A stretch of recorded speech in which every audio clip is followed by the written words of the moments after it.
ઓમ શ્રી ગણેશાય નમઃ. જય શ્રી કૃષ્ણ મિત્રો. આજે આપણે ગુરુવારની બૃહસ્પતિ દેવની કથા સાંભળીશું. ઓમ નમો ભગવતે વાસુદેવાય. બહુ સમય પહેલાની વાત છે. એક ગામમાં એક ગરીબ બ્રાહ્મણ રહેતા હતા. તે ખૂબ ધાર્મિક હતા અને તેને કોઈ સંતાન પણ ન હતું. એ રોજ નાહી ધોઈને મનથી ભગવાનની દેવી દેવતાની પૂજા કરતા, રોજ સંતાનની માંગણી કરતા. પણ બ્રાહ્મણની પત્ની બહુ જ આળસુ હતી. એ તો નાઈ ધોવે નહીં, પૂજા પાઠ કરે નહીં. તેની પત્નીને આટલી ખરાબ આદત હતી, તો આવી આદતથી એ બ્રાહ્મણ દુઃખી રહેવા લાગ્યા. બ્રાહ્મણના ધાર્મિક ગુણોથી તેના ઘરમાં જલ્દી સંતાનના રૂપમાં એક પુત્રીએ જન્મ લીધો. બ્રાહ્મણના ધાર્મિક ગુણોથી તેના ઘરમાં જલ્દી સંતાનના રૂપમાં એક દીકરી જન્મી. તેની પુત્રી પણ બ્રાહ્મણની જેમ ધાર્મિક હતી. જેમ જેમ એ મોટી થઈ રહી હતી તેમ તેમ તેનું મન પૂજા પાઠમાં વધારે લાગતું હતું. એ રોજ સવારે ઉઠીને નાહી ધોવે, ભગવાન વિષ્ણુનું ધ્યાન કરે, જપ કરે.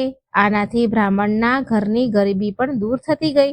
રોજ પૂજા પાઠ કર્યા પછી તે સ્કૂલે એટલે કે પાઠશાળામાં ભણવા જાય. સ્કૂલે જતા સમયે તેના હાથોની મુઠ્ઠીમાં જવ ભરીને લઈ જતી અને સ્કૂલે જવાના રસ્તા પર એ વેચતી જતી હતી. જ્યારે એ સ્કૂલથી પાછી ઘરે આવે તો વેરાયેલા જવ સોનાના થઈ જતા હતા. એ છોકરી તે સોનાના જવને ઉઠાવીને ઘરે લઈ આવતી તો તેની માતા એને એમ કહે કે બેટા, સોનાના જવ સાફ કરવા માટે સોનાનું સુપડું પણ હોવું જોઈએ. બ્રાહ્મણની દીકરીને તેની માતાની વાત સાચી લાગી. ત્યાર પછી તેને આગળના ગુરુવારે કે પછીનો જે ગુરુવાર આવે ત્યારે એ દીકરીએ બૃહસ્પતિ દેવ પાસે સોનાનું સુપડું માંગ્યું. બ્રાહ્મણની દીકરી દર ગુરુવારે પૂરા વિધિ વિધાનથી બૃહસ્પતિ દેવની પૂજા કરતી હતી અને એટલે જ પ્રસન્ન થઈને ભગવાન તેની બધી જ ઈચ્છા પૂરી કરતા હતા. અને આમ સોનાના સુપડાની પ્રાર્થના પણ એમણે સ્વીકાર કરી લીધી. બીજા દિવસે રોજની જેમ પૂજા પાઠ કરીને ઊભી થઈ એ છોકરી અને સ્કૂલે ગઈ અને રસ્તામાં જવના દાણા વેરતી ગઈ. અને સ્કૂલથી પાછી આવતી વખતે જ્યારે જવના દાણા વીણતી હતી તો તેને સોનાનું સુપડું પણ મળી ગયું. સોનાનું સુપડું લઈને તે ઘરે આવી અને તેની માતાએ સોનાના જવને સાફ કર્યા. એક દિવસ આવી રીતે બ્રાહ્મણની દીકરી ઘરની બહાર બેસીને સોનાના જવને સોનાના સુપડાથી સાફ કરી રહી હતી. ત્યારે તેના ઘરના સામેથી એક રાજકુમાર નીકળી રહ્યો હતો. રાજકુમાર બ્રાહ્મણની દીકરીને જોતા જ તેના પર મોહિત થઈ ગયો. જ્યારે એ તેના મહેલ પહોંચ્યો તો બ્રાહ્મણની દીકરીના મોહમાં તેણે ખાવા પીવાનું છોડી દીધું. જ્યારે રાજાને આ વાતની ખબર પડી તો રાજકુમારને એનું કારણ પૂછ્યું કે આમ કરવાનું કારણ શું છે. તો રાજકુમારે બધી જ તેના મનની વાત કરી. બીજા જ દિવસે રાજા તેના મંત્રી સાથે બ્રાહ્મણના ઘરે ગયા અને બ્રાહ્મણ સામે તેની દીકરીના લગ્ન તેના રાજકુમાર સાથે કરવા માટે પ્રસ્તાવ મૂક્યો. રાજાનો પ્રસ્તાવ સાંભળી બ્રાહ્મણ બહુ ખુશ થયા. તેણે તો તરત જ વિવાહ માટે હા કહી દીધી. થોડા જ સમયમાં રાજકુમાર અને બ્રાહ્મણની દીકરીના લગ્ન થઈ ગયા. હવે આ બાજુ લગ્ન પછી બ્રાહ્મણની દીકરી તેના સાસરે આવી ગઈ અને આ બાજુ બ્રાહ્મણ ફરીથી ગરીબ થવા લાગ્યા. તેના ખરાબ દિવસો ફરીથી શરૂ થઈ ગયા. એકવાર બ્રાહ્મણ તેની દીકરીને મળવા માટે તેના સાસરે આવે છે. પિતાની આવી હાલત જોઈને એની દીકરીને બહુ જ દયા આવી, એટલે એને બહુ બધું ધન આપીને તેના પિતાને વિદાય કર્યા. દીકરીનું આપેલું ધન થોડા દિવસમાં પૂરું થઈ ગયું અને બ્રાહ્મણ ગરીબીના કારણે ફરી દુઃખી થઈ ગયા. બ્રાહ્મણ ફરીથી એની દીકરીને મળવા માટે મહેલ ગયા અને તેને દીકરીને બધી સમસ્યા કહી. પોતાના ગરીબ બ્રાહ્મણ પિતાની વાત સાંભળીને દીકરી બોલી, પિતાજી, તમે કાલે માને લઈને મારી પાસે આવજો. હું તેમને બૃહસ્પતિ દેવના વ્રત ઉપવાસ પૂજાની વિધિ કહીશ. બ્રાહ્મણે એવું જ કર્યું. બીજા દિવસે તે તેની પત્નીને લઈને મહેલે દીકરીને મળવા લઈ આવ્યા. એની પત્નીને દીકરીએ તેની માતાને બહુ સમજાવ્યું કે તેમને આળસ ત્યાગીને સવારે સ્નાન કરવું જોઈએ, વહેલા ઉઠીને અને ભગવાન વિષ્ણુની પૂજા કરવી જોઈએ. પણ બ્રાહ્મણની પત્નીએ તેની દીકરીને એક પણ વાત સાંભળી નહીં. એ હજી પણ પહેલાની જેમ જ રહે છે. માની આવી આદતથી દુઃખી થઈને એક દિવસ તેની દીકરીએ તેની માને એક રૂમમાં બંધ કરી દીધી અને જબરજસ્તીથી સવારે સ્નાન કરાવ્યું અને ભગવાન વિષ્ણુની પૂજા કરાવડાવી. આમ કરવાથી તેની માની બુદ્ધિમાં સુધારો થયો. બીજા જ દિવસે બ્રાહ્મણની પત્ની સવારે વહેલી ઉઠીને સ્નાન કરે છે અને ભગવાન વિષ્ણુની પૂજા કરે છે અને સાથે તેની દીકરીના કહ્યા અનુસાર દરેક ગુરુવારના દિવસે ઉપવાસ પણ કરવા લાગી. આમ કરવાથી બૃહસ્પતિ દેવ ખૂબ જ પ્રસન્ન થયા અને તેમની બધી જ ગરીબી, દરિદ્રતા, સમસ્યાઓ દૂર કરી દીધી. પછી એ સુખી અને સંપન્ન જીવન જીવવા લાગ્યા. આ વ્રતના પ્રભાવથી મૃત્યુ પછી બ્રાહ્મણ અને તેની પત્ની સ્વર્ગમાં સ્થાન મળ્યું. તો બોલો ભગવાન વિષ્ણુની જય, બૃહસ્પતિ દેવની જય. ભારત વર્ષમાં એક પ્રતાપી અને દાની રાજા રાજ્ય કરતા હતા. તે દરરોજ ગરીબ અને બ્રાહ્મણોને સહાયતા કરતા હતા. પણ આ વાત રાજાની પત્નીને જરા પણ ગમતી ન હતી. એ એવું વિચારતી કે મારા પતિ દિવસ રાત દાન જ કર્યા કરે છે. રાણીએ ક્યારેય કોઈ ગરીબને દાન આપ્યું ન હતું અને ના ભગવાનની પૂજા કરી અને રાજાને દાન દેવા માટે હંમેશા ના કહેતી હતી. એક દિવસની વાત છે. રાજા શિકાર કરવા માટે જંગલમાં ચાલ્યા ગયા અને એ સમયે રાણી મહેલમાં એકલા હતા. એ જ સમયે બૃહસ્પતિ દેવ એટલે કે ભગવાન વિષ્ણુ પોતે સાધુનો વેશ ધારણ કરીને રાજાના મહેલમાં ભિક્ષા લેવા માટે ગયા. સાધુ મહારાજે રાણી પાસે ભિક્ષા માંગી પણ રાણીએ ના કહી દીધી અને કહ્યું કે હે સાધુ મહારાજ, હું તો આ દાન પુણ્યથી બહુ હેરાન થઈ ગઈ છું. મારા પતિ તો બધું જ ધન લૂંટાવ્યા કરે છે. મારી ઈચ્છા એ જ છે કે મારું બધું જ ધન નષ્ટ થઈ જાય. ના રહેશે ધન અને ના મારા પતિ ધન નિર્ધનો પર લૂંટાવશે. આ જ મારી ઈચ્છા છે. રાણીની વાત સાંભળીને સાધુ મહારાજ આશ્ચર્યમાં પડી ગયા. તેમણે કહ્યું, દેવી, તું તો બહુ વિચિત્ર છો. ધન, દોલત, સંતાન તો બધા જ ઈચ્છે છે. પુત્ર અને લક્ષ્મી તો પાપીના ઘરે પણ હોવા જોઈએ. જો તારી પાસે વધારે ધન છે તો ભૂખ્યાને ભોજન ખવડાવ, તરસ્યા માટે પાણીની પરબ બનાવડાવ. જે નિર્ધન છે એમની કુંવારી કન્યાના લગ્ન નથી કરાવી શકતી તું?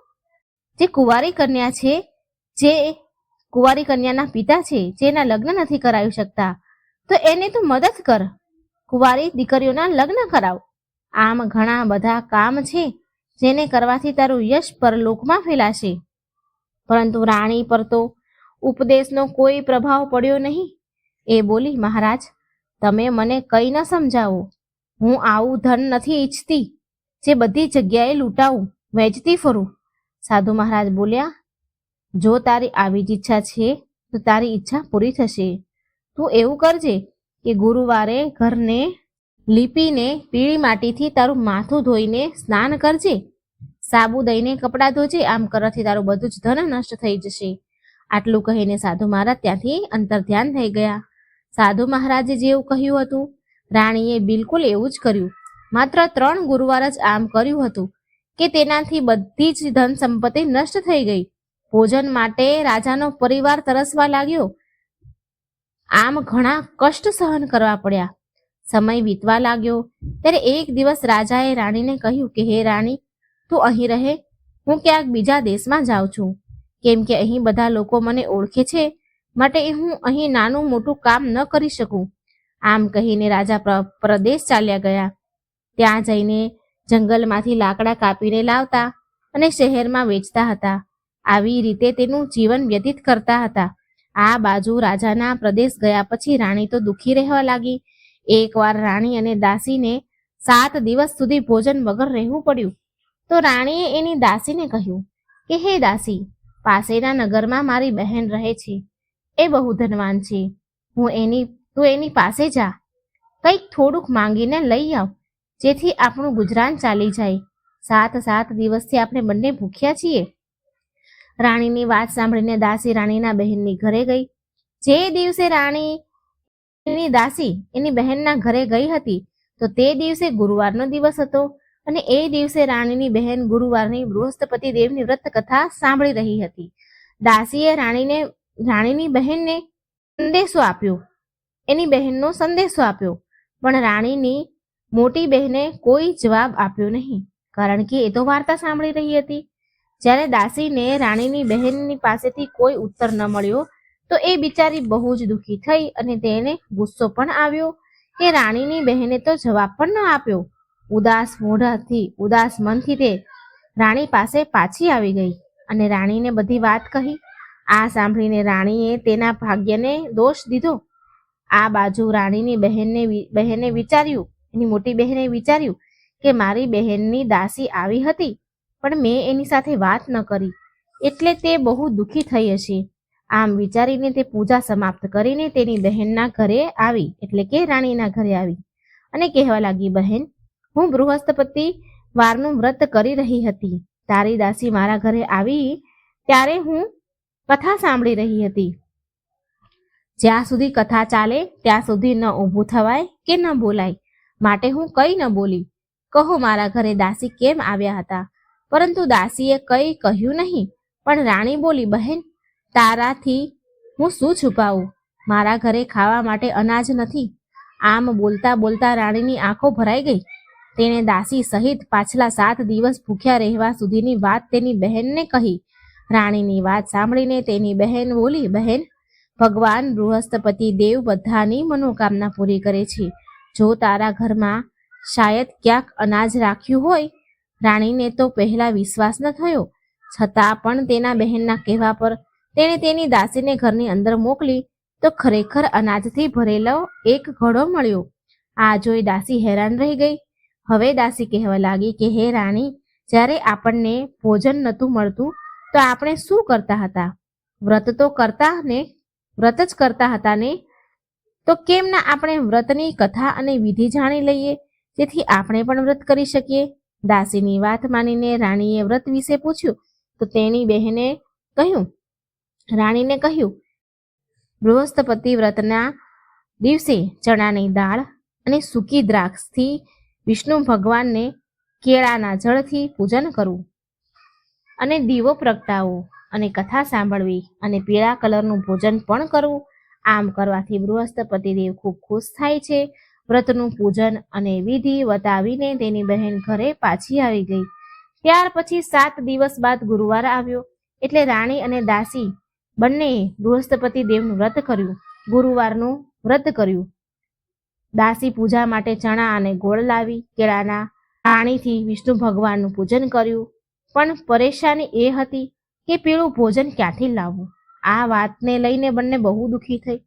ગુરુવારનું બૃહસ્પતિ દેવનું વ્રત એ બંનેએ કર્યું હતું એટલે ભગવાન એનાથી ખૂબ પ્રસન્ન હતા. એટલે એ સાધુ મહારાજનું રૂપ ધારણ કરીને ભગવાન થાળમાં સુંદર ભોજન લઈને એમના ઘરે આવ્યા.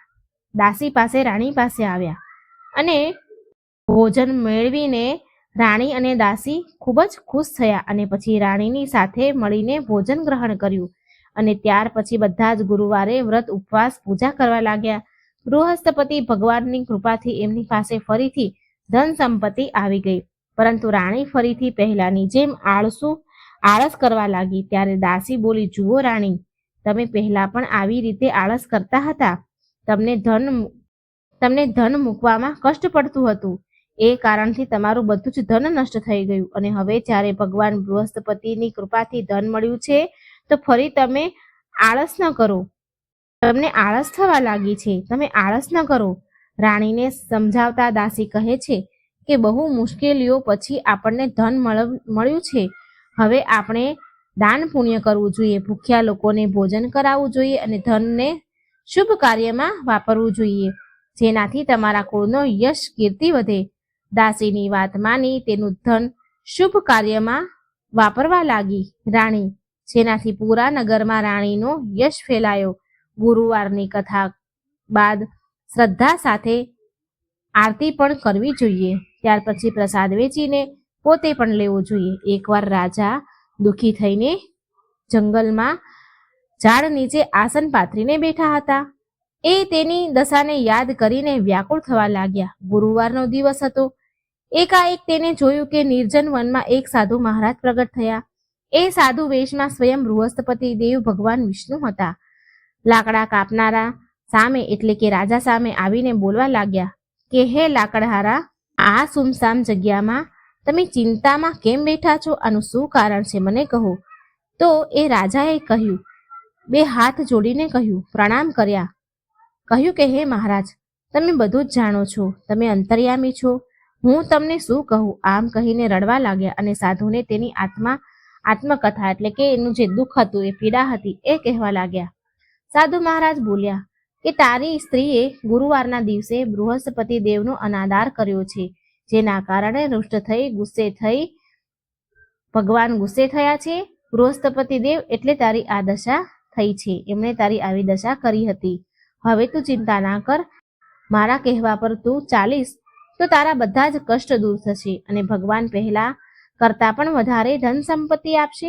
તું ગુરુવારના દિવસે કથા કર, 2 પૈસાના ચણા, સૂકી દ્રાક્ષ લાવીને તેનો પ્રસાદ ધરાવ અને શુદ્ધ જળ ભરી લોટામાં સાકર મિલાવીને અમૃત તૈયાર કર. કથા સાંભળનાર બધા પરિવારવાળાને અમૃતમય પ્રસાદ વેચીને તું પણ ગ્રહણ કરજે. આમ કરવાથી ભગવાન તારી બધી જ મનોકામના પૂરી કરશે. સાધુના આવા વચન સાંભળીને રાજા બોલ્યા, હે પ્રભુ, મને લાકડા વેચીને એટલા પૈસા નથી મળતા જેનાથી હું ભોજન કરી શકું, ભોજન બાદ પણ કંઈ બચાવી શકું. મેં રાતમાં સપનામાં મારી સ્ત્રીને વ્યાકુળ જોઈ છે. મારી પાસે કંઈ પણ નથી કે હું એની ખબર પૂછી શકું, તેના સમાચાર પૂછી શકું. સાધુ બોલ્યા, હે રાજા કઠિયારા, તું કોઈ પણ ચિંતા ના કર. ગુરુવારના દિવસે તું રોજની જેમ લાકડા લઈને શહેર જજે. તને ડબલ પૈસા મળશે, જેનાથી તું સારી રીતે ભોજન પણ કરીશ અને બૃહસ્પતિ ભગવાનના પૂજાનો સામાન પણ આવી જશે. આટલું કહીને સાધુ મહારાજ અંતર્ધ્યાન થઈ ગયા. ધીરે ધીરે સમય વીત્યો અને ફરી ગુરુવારનો દિવસ આવ્યો. રાજા જંગલમાંથી લાકડા કાપીને શહેરમાં વેચવા લાગ્યા. તેને રોજ કરતાં ડબલ પૈસા મળવા લાગ્યા. રાજાએ ચણા ગોળ લાવી ગુરુવારનું વ્રત કર્યું. એ દિવસથી એની બધી તકલીફ દૂર, સમસ્યા દૂર થઈ ગઈ. જ્યારે ફરી ગુરુવારનો દિવસ આવ્યો તો ગુરુવારનું વ્રત કરવાનું ભૂલી ગયો. આ કારણથી બૃહસ્પતિ દેવ નારાજ થઈ ગયા. એ દિવસે ત્યાંના જે રાજા રહેતા હતા, તેના જે નગરના જે રાજા હતા, એને ખૂબ વિશાળ યજ્ઞનું આયોજન કર્યું હતું તથા શહેરમાં એ ઘોષણા કરાવી હતી કે કોઈ પણ મનુષ્ય એના ઘરમાં ભોજન ન બનાવે અને અગ્નિ ન પ્રગટાવે. સમસ્ત પ્રજા મારે ત્યાં ભોજન કરવા આવે. આ આજ્ઞાને જે નહીં માને એને ફાંસીની સજા મળશે. આવી રીતે ઘોષણા બધા જ ઘરોમાં આપવામાં આવી. રાજાની આજ્ઞા અનુસાર શહેરના બધા લોકો ભોજન કરવા આવ્યા. પણ આ રાજા જે લાકડા કાપે છે એ થોડા મોડેથી પહોંચ્યા, માટે રાજાએ તેને પોતાની સાથે ઘરે લઈ ગયા અને ઘરે જઈને ભોજન કરાવ્યું. તો રાણીની નજર એ ખીલ્લી ઉપર પડી, જેની ઉપર એનો હાર ટીંગાયેલો હતો. તો એ હાર તેને ત્યાં દેખાયો નહીં. તો રાજાને થયું કે એ હાર તે લાકડા કાપનારાએ ચોરી લીધો છે. તો તેના સૈનિકોને કહ્યું કે એને બોલાવીને કારાગારમાં બંધ કરી દો.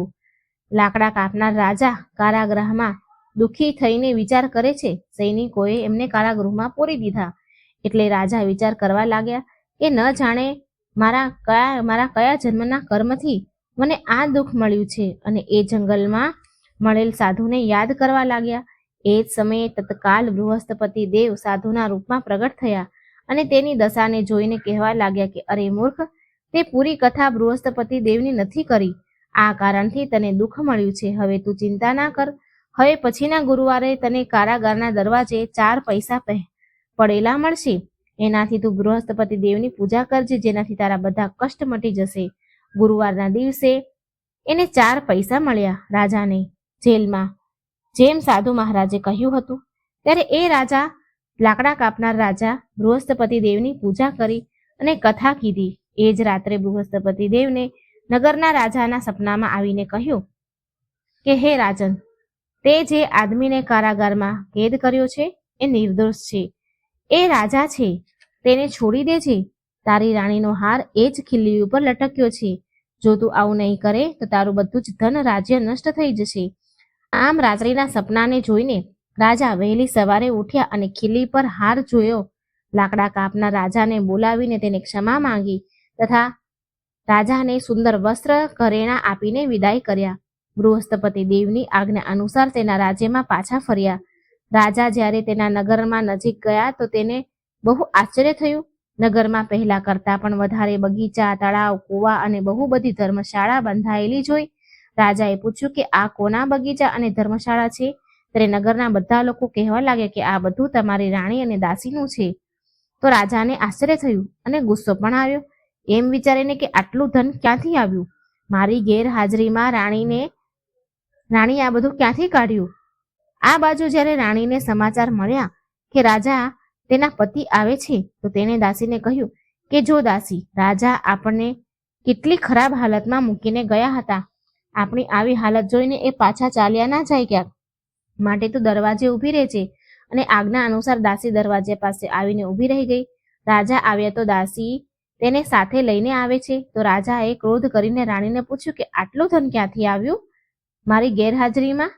ત્યારે રાણીએ કહ્યું કે મને આ બધું ધન બૃહસ્પતિ દેવની કૃપાથી, વ્રતના પ્રભાવથી મળ્યું છે. રાજાએ નક્કી કર્યું કે બધા તો માત્ર ગુરુવારના દિવસે બૃહસ્પતિ દેવનું પૂજન કરે છે, પણ હું દિવસમાં 3 વાર કથા અને વ્રત કરીશ. હવે રોજ હર સમયે રાજાના દુપટ્ટામાં ચણાની દાળ બાંધેલી રહેતી તથા દિવસમાં 3 વાર કથા કહેતા અને સાંભળતા. એક દિવસ રાજાએ વિચાર કર્યો કે ચાલ આજે મારી બહેનની ત્યાં જઈને આવું. આમ રાજા ઘોડા પર સવાર થઈ તેના બેનના ઘરે જાય છે. માર્ગમાં જોયું કે અમુક આદમી મળદું લઈ જઈ રહ્યા છે. રાજાએ તેને રોકીને કહ્યું કે અરે ભાઈઓ, મારા બૃહસ્પતિ દેવની કથા સાંભળો. તો બધા લોકો કહેવા લાગ્યા અમારો માણસ તો મરી ગયો છે અને તમને કથાની પડી છે. પરંતુ એક આદમી બોલ્યો કે તમે કથા કહો, હું સાંભળીશ. રાજાએ દાળ નીકાળી અને જ્યારે કથા અડધી થઈ તો મળદું હલવા લાગ્યું અને સમાપ્ત થઈ તો રામ રામ કરીને વ્યક્તિ ઊભો થયો. આગળ માર્ગમાં તેને એક ખેડૂતનું ખેતર મળ્યું. ત્યાં ખેડૂત હળ ચલાવી રહ્યો હતો. રાજાએ તેને જોઈને કહ્યું કે અરે ભાઈ, તું મારા ગુરુવારની કથા સાંભળી લે. ખેડૂત બોલ્યો કે જ્યાં સુધી હું તમારી કથા સાંભળું ત્યાં સુધી તો હું અડધું ખેતર ખેડી લઈશ. જા, તારી કથા કોણ સાંભળે, બીજા કોઈને સંભળાવજે. આમ રાજા આગળ ચાલવા લાગ્યા તો રાજાના ત્યાંથી જતા જ બળદ પછડાઈને પડ્યો તથા ખેડૂતના પેટમાં જોરથી દુખવા લાગ્યું. એ સમયે ખેડૂતની માં એના દીકરા માટે રોટલી એટલે કે ખાવાનું લઈને આવી હતી. તેણે આ જોયું તો તેના પુત્રને બધું પૂછ્યું. તેના દીકરાએ બધી વાત કરી કે માં આવું થયું. પછી તો તેની માં દોડી તે ઘોડા સવાર રાજા પાસે આવી અને તેને કહ્યું કે તમારી કથા સાંભળીશું, પણ કથા મારા ખેતરમાં કહેજો. રાજાએ તે માના ખેતરમાં જઈને કથા કહી, જેને સાંભળતા જ બળદ ઊભો થઈ ગયો અને ખેડૂતને પણ પેટનું દર્દ સારું થઈ ગયું. રાજા તેની બહેનના ઘરે પહોંચ્યા અને બહેનને તેની બહુ બધી ખાતેદારી કરી. બીજા દિવસે રાજા જાગ્યા તો એ જુએ છે કે બધા લોકો ભોજન કરી રહ્યા છે. રાજાએ તેની બહેનને કહ્યું કે બહેન, એવું કોઈ માણસ છે જેણે ભોજન ન કર્યું હોય? આજે મારે ગુરુવારની કથા સાંભળે એવું કોઈ છે જે ભૂખ્યું હોય અને કથા સાંભળે? બહેન બોલી, ભાઈ, આ દેશ એવો છે કે પહેલા અહીં લોકો ભોજન કરે છે અને પછી જ બીજા બધા કામ કરે છે. જોઈ લઉં જો કોઈ આડોશ પાડોશમાં હોય તો, ખાધા વગરનું કોઈ હોય તો. આડોશી પાડોશીમાં જોવા ગઈ બહેન, પણ કોઈ એવું મળ્યું નહીં. ભૂખ્યું હોય એવું કોઈ મળ્યું નહીં.